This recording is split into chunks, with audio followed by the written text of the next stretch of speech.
खबर है मैं खुश आमदेद। मेरे साथ आर उम्मीद भट्टी साहब, जनाब तैयार मलिक साहब, मैं हूँ सईद काजी। नाजरीन, लैंडमार्क जजमेंट आज आई। काजी फाइज साहब का फैसला जो है वो बदल गया। पहले जो 7-3 से उनके खिलाफ हुआ था, आज 6-4 से उनके हक में हो गया। इस पर थोड़ी बहुत गुफ्तगू करेंगे। इसके बाद हुकूमत गिराने के हवाले से भी नुक्ता नज़र बदल गया। नुक्ता नज़र बदलते रहते हैं, पहले कुछ और बाद में कुछ। तो अगर मरीम ने बदल लिया तो क्या हर्ज।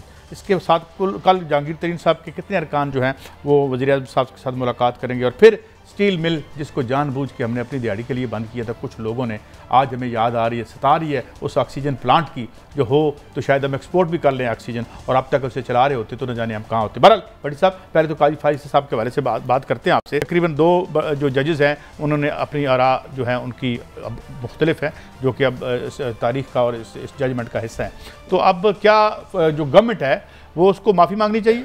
बिस्मिल्लाहिर्रहमानिर्रहीम। एक तो अखलाकी तौर पे गवर्नमेंट को माफ़ी मांगनी चाहिए, क्योंकि रेफरेंस गवर्नमेंट ऑफ पाकिस्तान ने भेजा था। लेकिन मेरा ख्याल है गवर्नमेंट बरी उल ज़िम्मा हो जाएगी कि जब काबिल एहतराम सुप्रीम कोर्ट के जज से बात वादिया मेजोरिटी से 7-3 से कहें कि FBR से इसकी रिपोर्ट ले।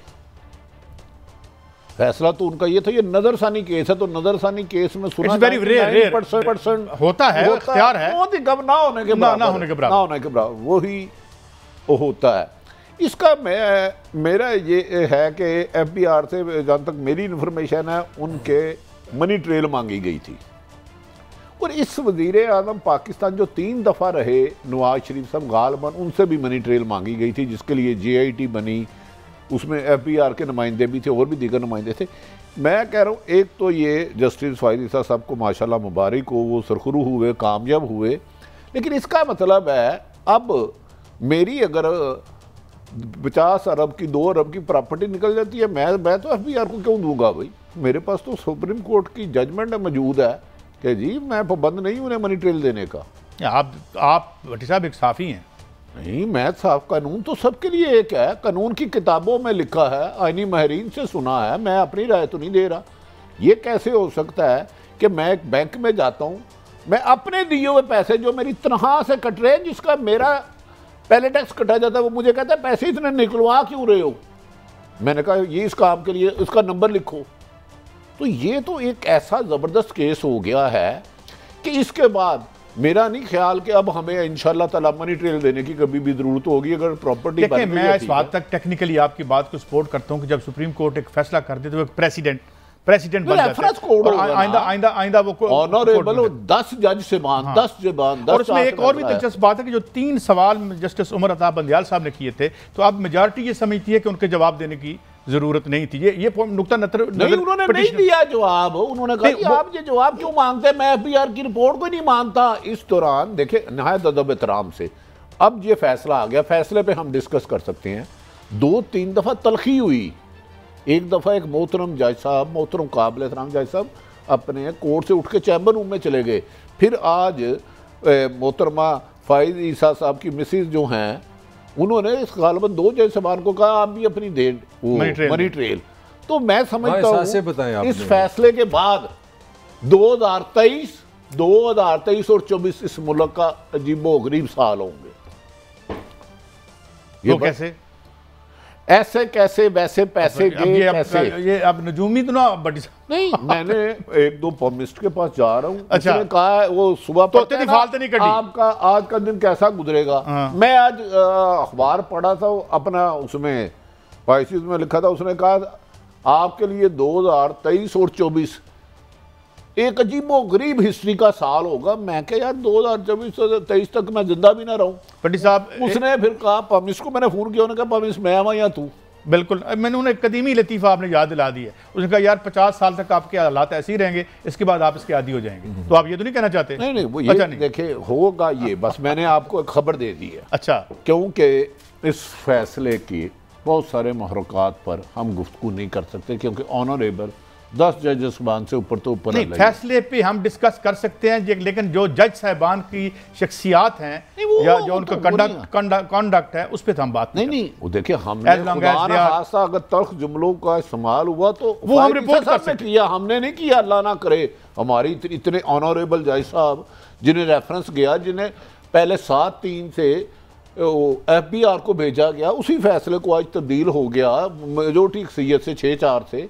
तो मेरा ख्याल लेकिन एक बात है कि ये मैं मलिक साहब, मैं आप इस फैसले के आखिरी सेकंड मलिक साहब, असरात 23 और 24 सितंबर के बाद आप ऐसे देखेंगे कि आपने 23 और 24 आज तक नहीं देखा। 23 और 24 सितंबर के महीने का आलमन से शुरू होगा। अच्छा, इसके असरात आपको तब नजर अच्छा ये मलिक साहब कि ये जो एक बुनियादी तौर पर आर्ग्यूमेंट सियासत में भी था, और ये जो सरीना मोहतरमा साहिबा ने ये आर्गूमेंट दिया है कि भाई आप अपनी ट्रेल दें, अब यही आर्गूमेंट तो था नवाज शरीफ साहब का भी कि जी मोहतरम अलीना साहिबा जो हैं, उनकी हमशीरा जो हैं, वो अपनी ट्रेल दें।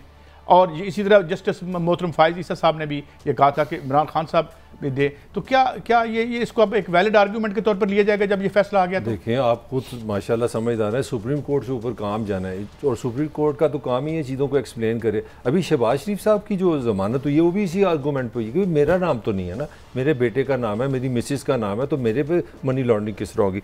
इसमें एक तो एंगल ये है, और उसमें भट्टी साहब को मैं लाजमी कोट करूँगा, जो लफ्ज़ मैंने बंदा दोस्तों से साथियों से सीखता है अक्रॉस द बोर्ड। मेरे ख्याल में अगर पाकिस्तान ने एहतसाब करना है तो फिर हमारे यहाँ कोई इस तरह की कोई डिवीजन नहीं होनी चाहिए कि ये होगा उसका नहीं होगा। मतलब मोहतरमा काजी साहब की बीवी ने जिस तरह आज जरा रुकिएगा, सवाल आपसे ही है, बात यही फोकस रहिएगा, बड़ी अहम बात आपने की है यार। ये अक्रॉस द बोर्ड की मुझे समझ नहीं आई कि मेरे ऊपर FIR दर्ज होती है और मैं SHO को कहता हूँ यार नहीं अक्रॉस द बोर्ड कर, I have been caught wrongly और rightly by committing some crime, कोई जुर्म करते हुए मैं पकड़ा गया जिसका फैसला अदालत ने करना है। जब मुझे तफ्तीशी मेरे पास आता है मैं कहता हूं यार वो तो कत्ल 35 करके बच गया सी। What the hell this across board is. नहीं, क्रॉस बोर्ड का मतलब ये है कि अगर एक सिटीज़न है, अगर उसने कोई गलत काम किया है, चाहे वो सरकारी मुलाजम है, चाहे वो अरबोंपति है, चाहे वो बड़ा वेल रिप्यूटेड है, कानून के सामने मैं चोरी करते पकड़ा गया हूं, आप मैं क्या उस बंदे को कह सकता हूं तफ्तीशी को कि अक्रॉस द बोर्ड कर यार मैंने भी छाड़ दे? नहीं, नहीं कर सकते, आप नहीं कह सकते। मैं जो आर्गूमेंट कर रहा हूं, जो कह रहा हूं कि पाकिस्तान में जो जमहूरियत है, जो इंसानी सिविलाइजेशन से सीखा कि एक शहरी है, अगर शहरी चाहे वो बहुत बड़ा ओहदेदार है, चाहे वो बहुत बड़ा सियासतदान है, उसकी रेपुटेशन बहुत अच्छी है, वो जर्नलिस्ट बहुत बड़ा है, वो शायर बहुत बड़ा नहीं, कानून के सामने वो 6 फुट का एक शहरी है, और उसकी जो तफ्तीश है, तहकीक है, कानून है, उसके लिए ब्लाइंड है। मैं माफी चाहता हूँ अक्रॉस द बोर्ड का मतलब है जिथे बाकी छड़ता जो मैंने भी छड़ दियो। नहीं फिर ये यार ये और क्या है? मैं बड़ी साहब मैंने दसो काजी साहब मैं FIR फाड़ लेंदी, मैं कहने अक्रॉस द बोर्ड का या ना कर। नहीं, इसका फिर एक मिनट, इसका मतलब मैं ये बताऊं कि मैंने ये जुर्म किया है या नहीं किया। मैं तो माफी नहीं चाहता, इस मुल्क में गलत कह रहे हैं, ताकतवर के लिए नहीं एहतसाब हो सकता। मेरी औकात नहीं है कि मुझे FBR बुलाए और मैं दूसरे नोटिस पे ना जाऊं, मेरी नहीं है इतनी हैसियत। मेरा घर था, उसका प्रॉपर्टी डीलर का टैक्स आता, अगले ने कहा था घर सील कर दूंगा चंद हजार के लिए। आप मुझे क्या कह रहे हैं कानून एक है? कहां कानून एक है? ये जो फैसला है ये हिस्ट्री बनेगा। वो तो जाहिर है हिस्ट्री बन चुका है। ये इस तरह नहीं काजी साहब, इस मुल्क में इमरान खान के साथ अदब एहतराम से एक कानून नहीं है। ताकतवरों के, तमाम ताकतवरों के लिए, वो किसी भी शोबे से हैं, किसी भी। यार भट्टी साहब अब यहाँ आप बात लंबी कर गए, मैं आपसे बात करता हूँ। बिल्कुल आपने ठीक कहा, आप बात कर रहे हैं कि एप्लीकेशन ऑफ लॉ जो है, कानून का इतलाक हम तबकात को देखकर करते हैं। आप ये कह रहे हैं। मेरा आर्गुमेंट मुख्तलिफ है कि जब मैं पकड़ा गया हूं तो मैं कहता अक्रॉस द बोर्ड करो भाई, या करो ही ना।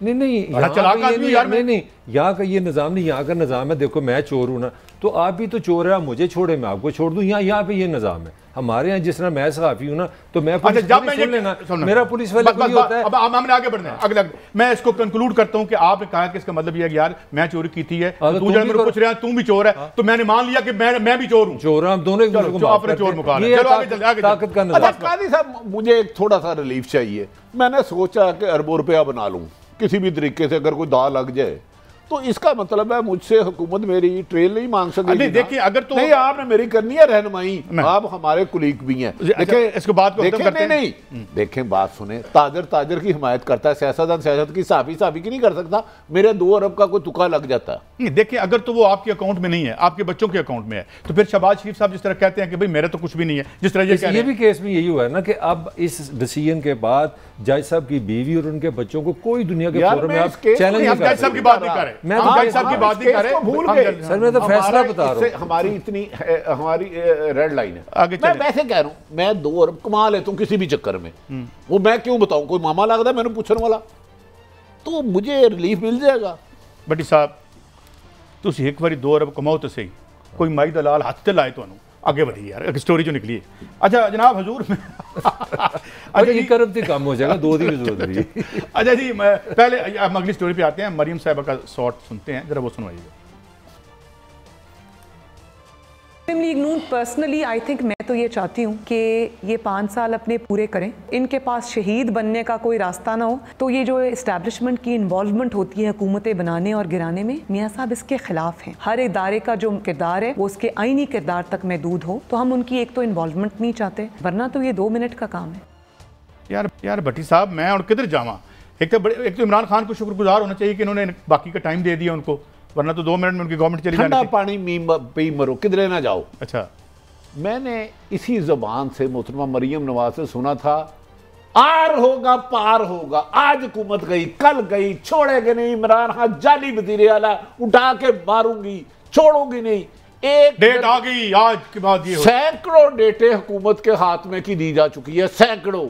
आज उसी ज़बान से जब मैंने लफ्ज़ सुना है, 3 साल तो हो गया, 5 साल भी हो जाए, तो फिर कहते हो कि हम जब सवाल करते हैं आपका ट्विटर खामोश क्यों हुआ, हम बायस्ड हो गए। जब हम सवाल करते हैं मुकमुका करके अंडरस्टैंडिंग के साथ मियाँ साहब बाहर गए, तो फिर हम बुरे हो गए। अब तो मरियम मान गई है कि इसने 5 साल पूरे करने हैं। लूली लगड़ी अपाहज पीडीएम कुछ नहीं कर सकती, इतराफ़ जुर्म है। किधरे भट्टी साहब डील का भी हिस्सा है बस। भट्टी साहब किधरे वो काम तो नहीं हो गया जिन्हें किया कि जरा कैसी हो, उन्होंने कहा बेटा कभी सारा पिंड भी हुण मर गया तो तू नंबरदार। वो काम हो चुके हैं, नहीं कैसा वो काम। मैंने आगे लेकिन मेरी बात सुने, देखें उसके बदले मरियम सब रिलैक्स हैं।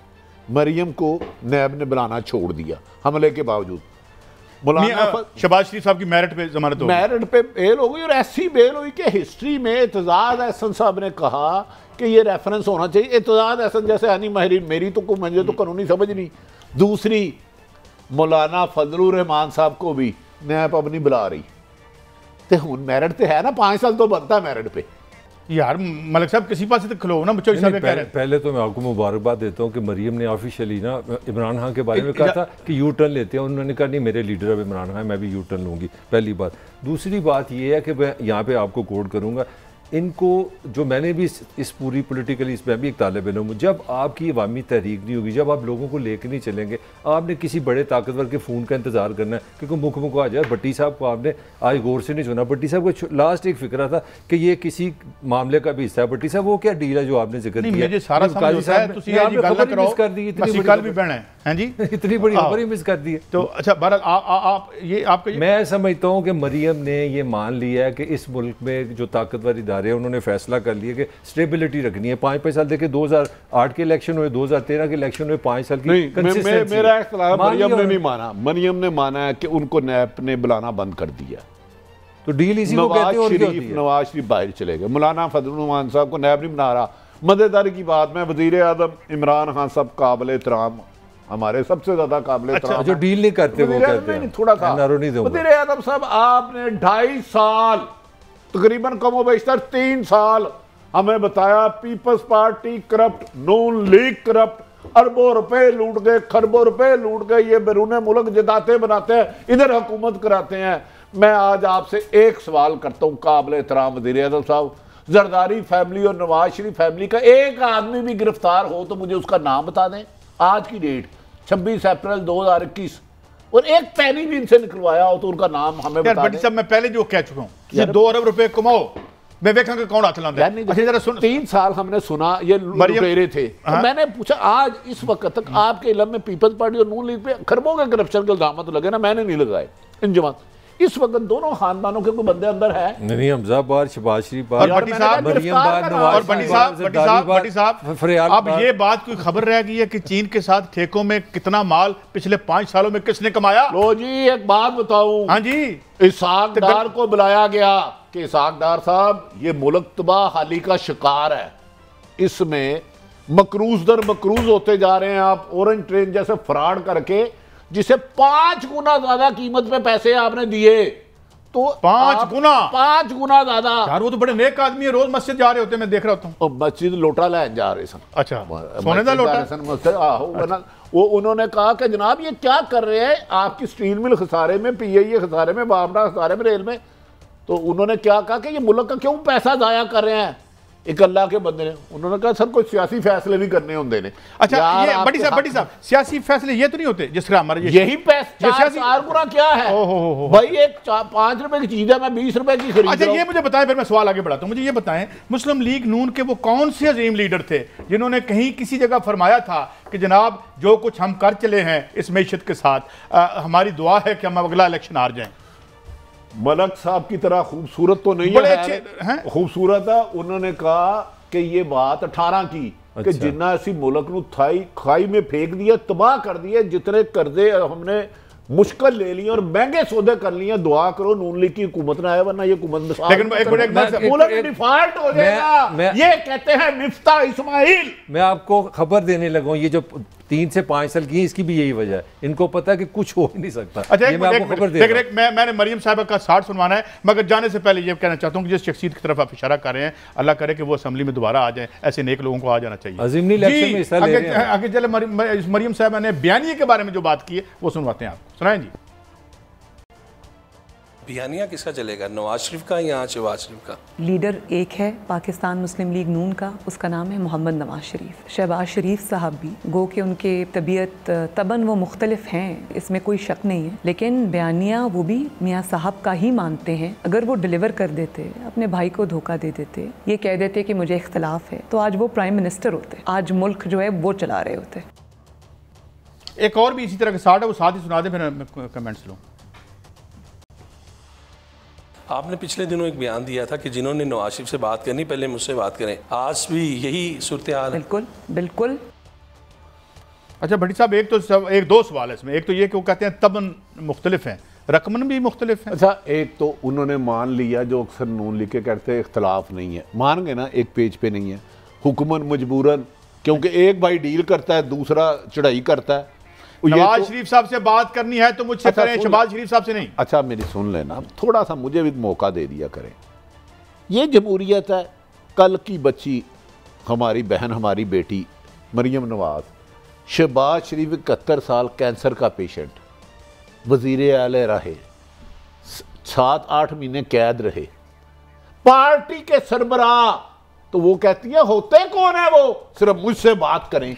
इस मुल्क को आप जमहूरी मुल्क कहते हैं, इस मुल्क को आप जमहूरियत कहते हैं?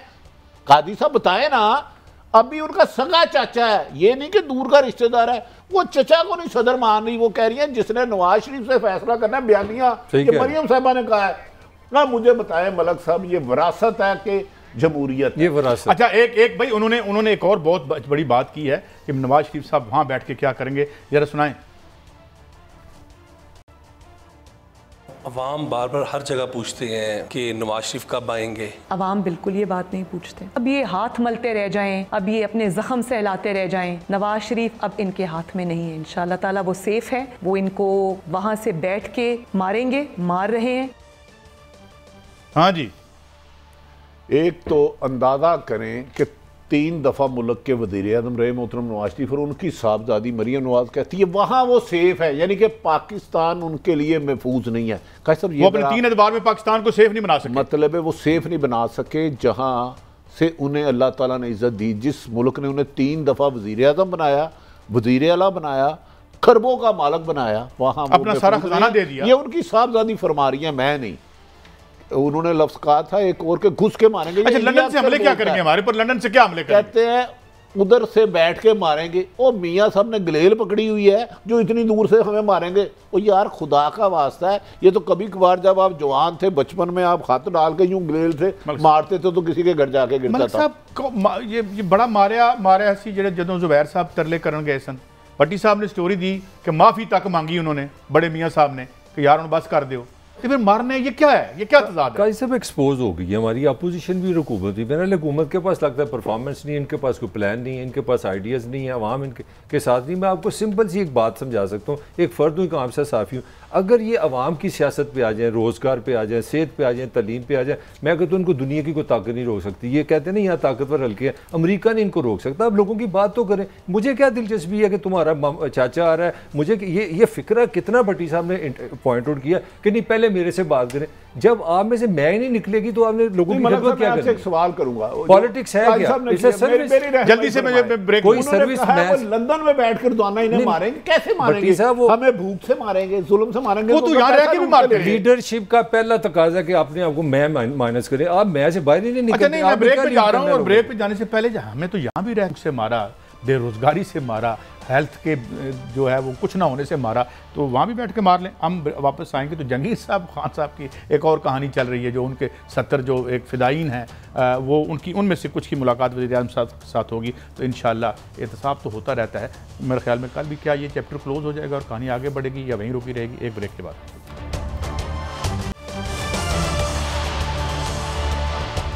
Welcome back. थोड़ी सी गुफ्तगू मज़ीद हम करते हैं, कुछ शॉर्ट्स और बड़े अहम हैं सुनवाने वाले। मरीम साहब जो या उसके बाद आते हैं फिर हम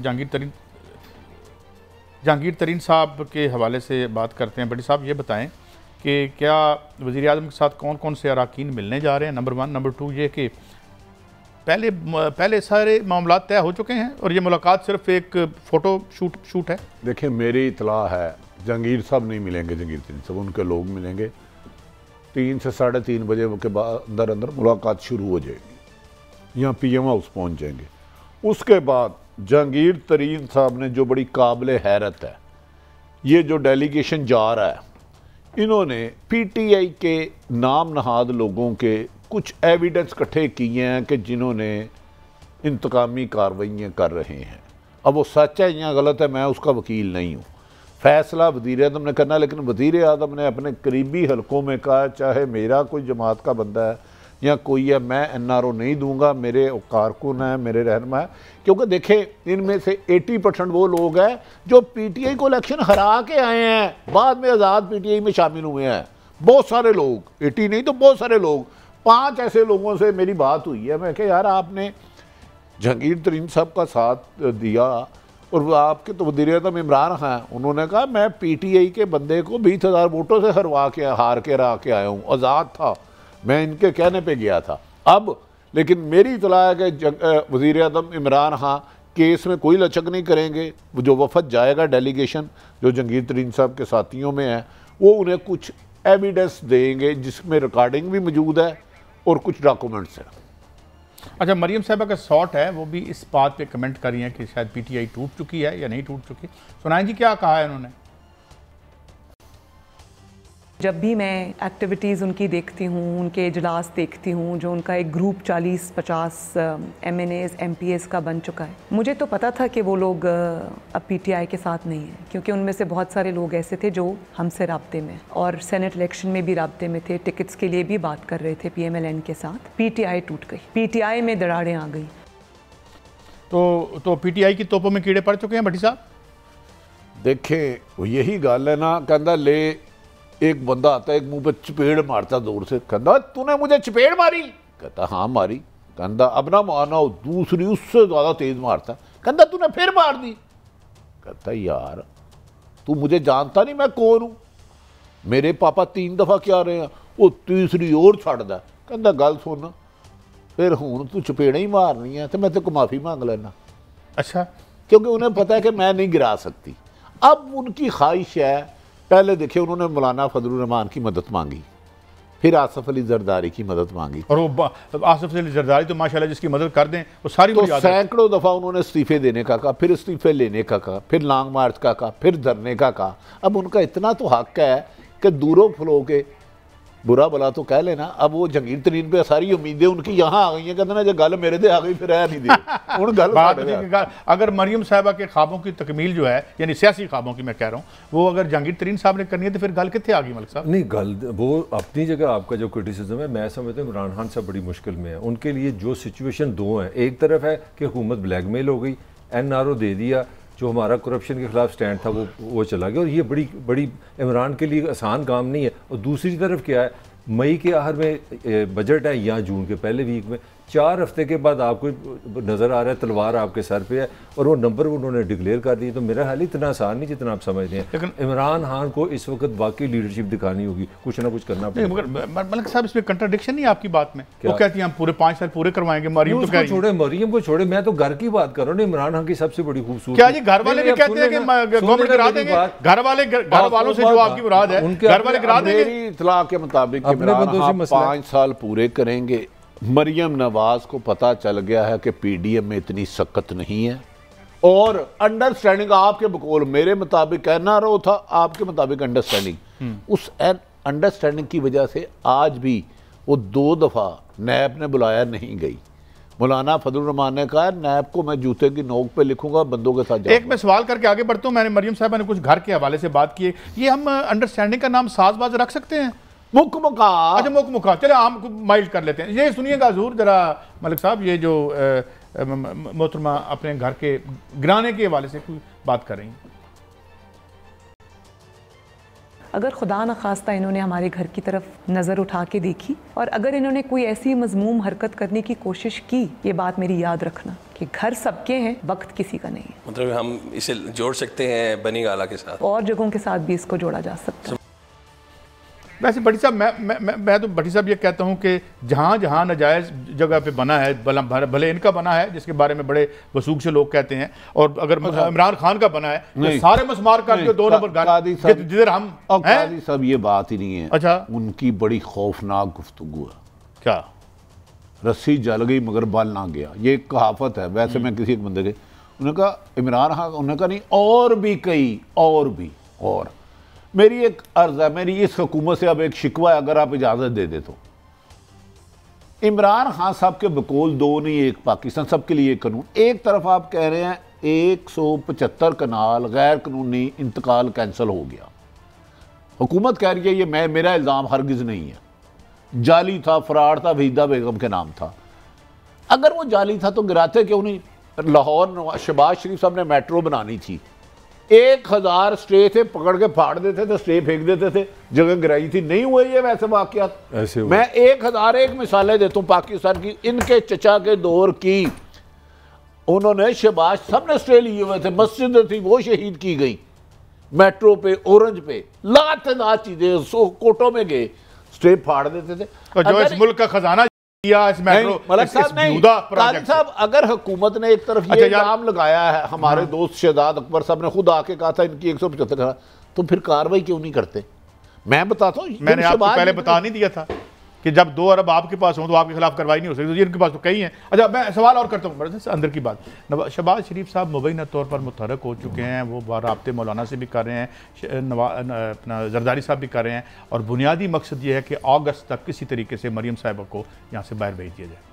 ये एक कहानी है, इस कहानी पे आपकी क्या राय है? देखिए, कहानी का जो पहला पार्ट है वो तो ख़त्म हो गया कि 5 साल इमरान के हो गया। हमारे पाकिस्तान में सियासत में तो ये कभी हुआ ही नहीं ना कि पाकिस्तान की इकॉनमी किस तरह ठीक करनी है, लोगों को क्या मसाइल है, हेल्थ का निज़ाम बदलना, इमरान को रखना है, निकालना, ये तो बहस खत्म हो गई। हमारी अपोजिशन का एक ही काम था ना, इमरान को निकालना, वहाँ से अब खत्म हो गया। अब दूसरा काम है मरियम को निकालना है। बस निकालने की गेम है। मुझे बताएं एज ए आम शहरी मेरा क्या इंटरेस्ट है? मेरी तरफ से वो यहाँ रह रहे, मेरी तरफ से ना रहे, मेरा मसला तो फिर वही है ना कि यहाँ पे ऑक्सीजन होगी। अगर मैं ब्रेक पे जाता हूँ और ब्रेक से जाने से पहले ये नहीं आती इनका यहाँ रहना इस कौम के लिए ज़्यादा मुज़र है या बाहर जाना बड़ा फ़ायदेमंद है। एक ब्रेक के बाद हाजिर होंगे। और ये कोरोना जो हमारे हमसाए में कर रहा है, वो तो वीडियोस देख के बखुदा मेरे आंसू निकल आए आज।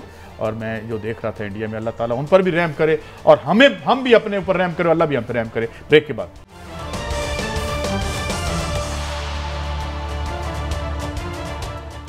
वेलकम बैक नाज़रीन। जब साजबाज करके स्टील मिल को बंद किया गया था कुछ लोगों को फ़ायदा उठाने के लिए जो कि फौलाद और इस स्टील का काम कर रहे थे, जो मैं नहीं कह रहा, खुद स्टील के वर्कर्स कह रहे हैं और इंडिपेंडेंट स्टेक होल्डर्स कहते हैं, अखबारों में ये इल्ज़ाम छप चुके हैं, असम्बली में बताए गए हैं। वहाँ पर ऑक्सीजन का एक प्लांट था जो काम कर रहा था, ये चलता हुआ प्लांट बंद किया गया।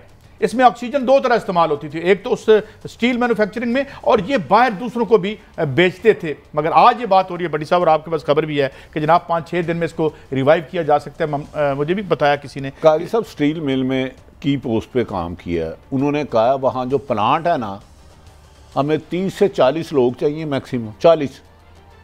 8 से 10 दिन में हम रोज़ाना 530 मेट्रिक टन ऑक्सीजन पैदा कर सकते हैं, ये उनका कहना है। वो मेरे भाई जिसको खरबों रुपए का आपने लूट के, अभी स्टेक होल्डर दरअसल अंदर ही बैठे हैं जिसने स्टील मिल को तबाह किया था, यू नो बेटर।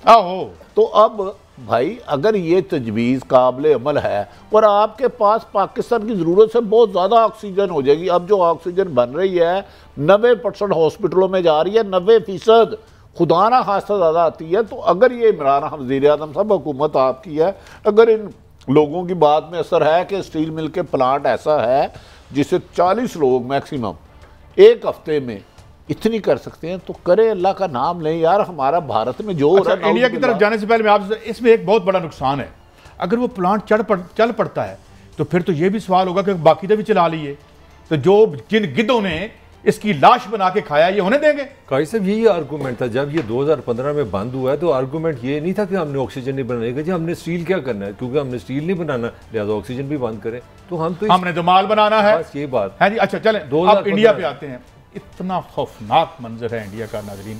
अगर दिल्ली ये उनका जो कैपिटल है, उस कैपिटल में मैं बखुदा घर में बैठा बैठा रोना शुरू कर दिया मैंने देख के। एक छोटी सी माँ मरी पड़ी है, एक छोटी सी बच्ची है उससे लिपट के रो रही है, और मैं इतनी मुश्किल से मैंने बंद कर दिया वो कि मुझसे देखा नहीं जाता। इन पर भी अल्लाह रहम करे। और ये इसमें जो भी इधर मुसलमान भी रहते हैं, हिंदू भी रहते हैं, जो भी लोग हैं, नहीं इंसानियत है। काजी साहब क़यामत सुगरा है वहाँ, चलते चलते फुटपाथों में, हस्पतालों के बाहर शमशाद घाटे, कब्रिस्तान ख़त्म हो गए।